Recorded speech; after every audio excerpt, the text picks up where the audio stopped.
Welcome, ladies and gentlemen. Elite Clockman here. Episode 28 of SKIBIDI Toilet Multiverse just dropped a few hours ago. And just let me tell you that it was magnificent. There is a new monstrous toilet. We just got introduced to a whole new race that joined the alliance called the Pencil Race. And trust me on this one, they might be able to solo all the other races single-handedly. And whatever will happen in the upcoming episodes will be absolutely epic. It looks like Dom Studios are preparing for something big. But before we get to that, make sure to like and subscribe if you think we need a pencil woman for the plot. Anyway, here we go. The episode starts off with the POV cameraman landing in what seems an all-out brawl between the Alliance and the toilets, just as I predicted in my last video about leaks, and the fact that he was in the air proves that this time our POV cameraman is a flying one. This could be handy. As soon as we landed, a SKIBIDI toilet charged at our cameraman. But luckily he was quick, he pushed him to the ground and knocked him out. But it doesn't end here. As soon as he turned his head to the left, he saw two toilets charging at him, and at that moment he shot both of them in the head. The toilets didn't even have time to react. After that, he turned around and started attacking, only to find a fourth toilet coming for his head. The toilet charged at the POV cameraman using a piece of metal as a shield. But it was just pointless. Blood just used the shield as a trampling to jump over the toilet and shot it from above before landing on his feet. I personally like the rookie style. This cameraman has potential. Shortly after that, the POV cameraman continued his assault. He grabbed the bazooka that a random tall cameraman dropped and fired at the defense turret, shattering it into pieces. And here you can clearly see the attention to detail. Since the POV cameraman shot the toilets, it means that he came with a gun. Then how did he manage to grab the bazooka if his hands were full? Or where did his gun go? Well, if you rewind the video to just after he killed the fourth toilet, and if you listen carefully, you can clearly hear the sound of the gun falling on the ground right after landing back on his feet. This small detail is practically invisible to most people, so let's take a moment to appreciate all of Dom Studios' hard work. A few seconds later, we see a truck suddenly emerging out of the wall, with the one and only TV woman at the wheel. But it was very irresponsible of her. Even if it looked cool, she could have hurt the members of the Alliance. It was a miracle no one was killed. But luckily for her, she is cute, so we'll let it slide. But we're getting off topic. Our POV cameraman held onto the right door of the vehicle and kicked the toilet in front of him.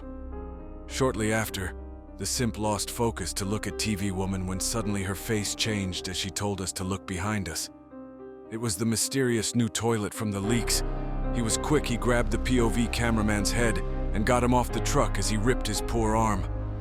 All seemed lost for him. Or was it? When the spiked toilet was going to deliver the final blow, he suddenly froze in place. Time has stopped. It was clock magic. But how? You won't see any clock if you rewind the video. Well, it turns out it was none other than Clockwoman. When a random speakerman was approaching the toilet, Clockwoman brutally took a knife from his hand. She stared at it for a moment. She was really angry, as you could clearly see the rage growing in her eyes, and her hand trembling before stabbing the spike toilet in the head. But who can blame her? She lost her home and her dear chief of the clocks in episode 27. No wonder she is so pissed off. Shortly after, a kind, tall Clockman picked up the hand of the POV cameraman and gently fixed it. It was as good as new. As the POV cameraman was admiring his fixed hand, TV woman suddenly hit the now dead spiked toilet with her huge truck. Just look at her face. She really seems proud of what she just did. Honorable mention to speaker woman that was just taking a walk in the middle of the battlefield at the start of the episode. Shortly after, the POV cameraman looked at the building in front of us as he got up. You can clearly read SKIBIDI Base 0 after that all went black. In the next scene, we are no more in the POV of the cameraman. We found ourselves inside the SKIBIDI base as we see a masked toilet in a hurry, rushing towards the door. Before entering, he looked behind him to make sure he wasn't followed by anyone. It looks like an emergency. But after entering, the masked toilet seemed surprised. All of his colleagues seemed dead. And at the center of the room, the blue cameraman was holding some important documents. Could it be the documents about the so-called SKIBIDI apocalypse mentioned a few episodes ago? After the blue cameraman was spotted, the masked toilet started talking to him. But something seems off. Unlike the rest of his family, The blue cameraman doesn't seem so much of a fighter. Then who took care of the rest of the toilets? When suddenly the answer appeared in the back of the masked toilet's head.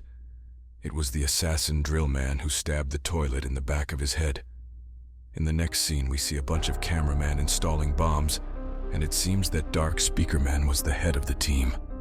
As soon as the team finished installing the explosives, Blue Cameraman and Assassin Drillman joined them. Just look at the buffed Drillman, and at the way he walks, you can clearly tell he is built different. Dark Speakerman pointed to the exit, telling them to get out. But before he left, Blue Cameraman gave the Dark Speakerman a teleportation cube as he might need it in the future. In the next scene, what you were all waiting for finally happened. We returned to the POV cameraman mode, and this time he seemed to use some kind of advanced gun. Everyone was giving it their all. When the POV cameraman turned back, he saw a giant toilet rushing towards him. When suddenly the toilet got smashed into bits by a mysterious ally's hammer. It was something new, something never seen before, something really strong. It was a pencilman, a hammer pencilman to be precise. Look at him, his body seems weird. It wasn't realistic like all the others. It rather looked like a really detailed drawing. In the next scene, we see an army of pencilmen rushing towards the fight. It was unexpected even for the Alliance. Just look at the flying head of TV Woman. These 3 dots clearly means that they were confused. This race is truly terrifying. Shortly after, we see a tall pencilman for the first time. His special power was actually surprising. 2 smaller pencils, one blue and one pink, came out of his back and began drawing 2 guns in midair. These weapons came magically to life and were perfectly functional and were used by 2 random pencilmen. After that, the POV cameraman took a look at the other newcomers. They were dominating the toilets. While some were giving left and right, others were hitting the toilets with their head. What a unique way of fighting. And when I thought that what we saw was already astonishing, the camera turned back to the hammer pencilman. He was holding a giant white pencil that he smashed to the ground with his weapon, and spikes that looked just like the pen came out of the ground, taking out the toilets. I still can't believe that this big gentleman finally found a use for a white crayon. But here is what shocked me the most. Some of his friends were stabbed by the giant spikes. How could he do this? And last time I checked, he is no cute TV woman, so he don't get the friendly fire pass. But then the pencilmen suddenly got up. But how were they able to get up with a massive hole in their chest? And then we got to see the pencilmen's strongest ability. Their bodies are not real. They are drawings, so they just started to fill the holes by drawing and coloring the missing parts. In the next scene, we saw Dark Speakerman and his squad appearing next to the hammer pencilman. They must have used the teleportation cube that the blue cameraman gave them in the middle of the episode. After kindly greeting their new allies, the Dark Speakermen pressed the red button and blew up the SKIBIDI Base 0.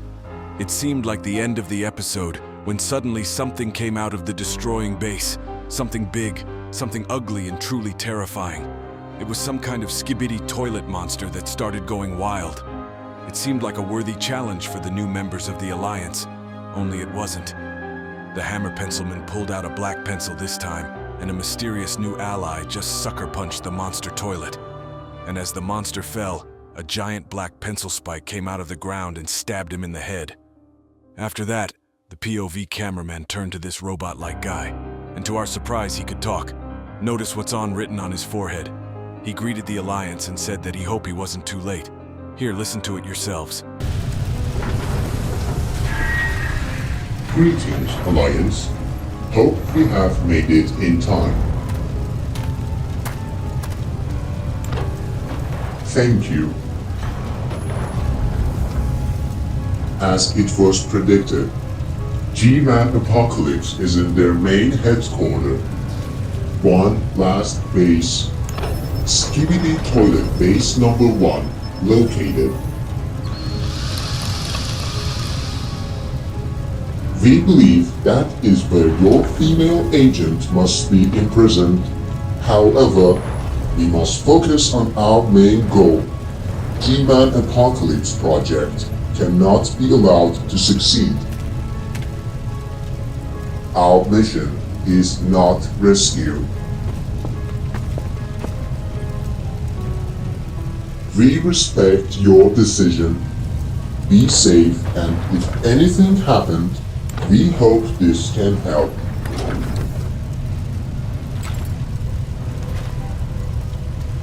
Shortly after, the blue cameraman handed him the documents that he stole from the SKIBIDI Base Zero. The giant pencilman is a very polite person. He thanked the cameraman, then said that just as they predicted, the G-Man apocalypse is in SKIBIDI Base 1, the main base of the toilets, and also their last. But that wasn't Assassin Drillman's main concern. He asked the giant pencilman about the drill woman, and then he said that she must be held captive by the toilets in their last base. But he also added that rescuing her wasn't the main mission. And so our favorite characters, Assassin Drillman, TV Woman, Clock Woman, Speaker Woman, and some others, agreed to form a special team and rescue her themselves. Giant Pencilman couldn't argue with that, so he gave them a mysterious pencil that could help in case of emergency. And that's the end of this episode. It really was great in my opinion. The new Pencilman seems to have lots of potential, and they are pretty unique. Except for the talking giant Pencilman, none of them seems to be in electrical or mechanical devices. Their bodies are drawing that can be repaired no matter what the damage is, so they're very hard to kill. They also can use their heads as weapons, not like the TV men do, but as melee weapon. I feel that we only saw a glimpse of their power today, and I hope to see more. This is truly exciting. Could there also be a Titan Pencilman? And if there is, what does he look like? We have reached the end of this video. Make sure to like and subscribe so they add a pencil woman, or if you want to know Assassin Drillman's workout routine. See you guys in the next video.